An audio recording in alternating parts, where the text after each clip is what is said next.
What does the Attorney General actually do beyond the broad, constitutional Article 88 provisions that, Albert has sought to explain to us? Okay, so the Article 88, 3 and 4, in broad, talk about the functions of the Attorney General when it comes to the issue of criminal prosecution. Now, 88.3 deals with the fact that the Attorney General is the initiator. So the point is, the power to prosecute is in the is in the office of the Attorney General. And 88.4 then also allows him to delegate that power to any office or anyone that he deems fit and necessary. Because there are certain offices that, for example, tax-related offenses, officers of the GRA can be empowered by the Attorney General to prosecute. IOCO, for example, deals with economic and organized crime. They have prosecutors there who will be dealing with, because other than that, the work of the Attorney General will be practically impossible. So what you're saying is the Attorney General gives its powers, of course, by what we call a mandates them. Yes. Okay. So they normally the practical process is that you train the officials who are being designated to deal with those offenses. ECG, for example, offenses dealing with electricity and illegal use of electricity, the SNIT, for example. So you have SNIT. So all those offices, there are certain specialized offices who are allowed to prosecute in the name of the Attorney General. But when you come to the office of the Attorney General, we have divisions. Right. So we have the Department of Prosecutions. And we have who we call the Director of Public Prosecutions.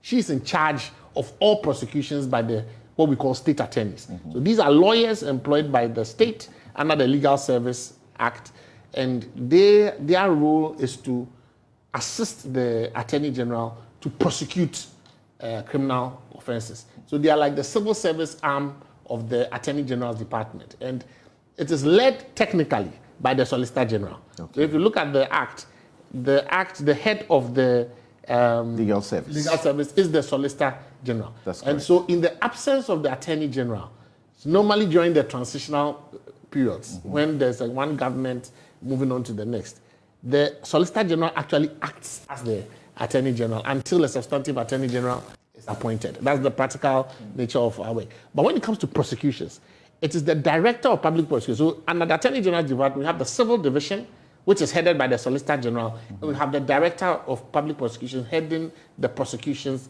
Division. In every region, the unique thing about Accra is that for Accra, the Director of Public Prosecutions deals with only criminal cases, and then the Civil Division of the Attorney General deals with the civil aspects, because all cases against the state also are against the Attorney General. Okay. But in the other regions, the Chief State Attorney is the head of the Attorney General's office in the region, and he deals with both civil and criminal. It is only in Accra where we have the Director of Public Prosecutions who deals with both the civil and the criminal issues. Right. Now, the Director of Public Prosecutions and the state attorneys do a variety of things when it comes to the world of criminal prosecution.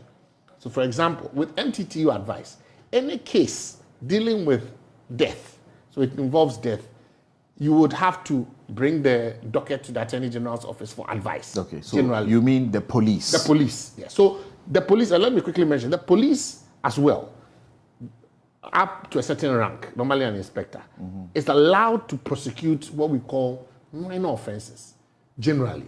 And those happen in the district court and in the circuit court.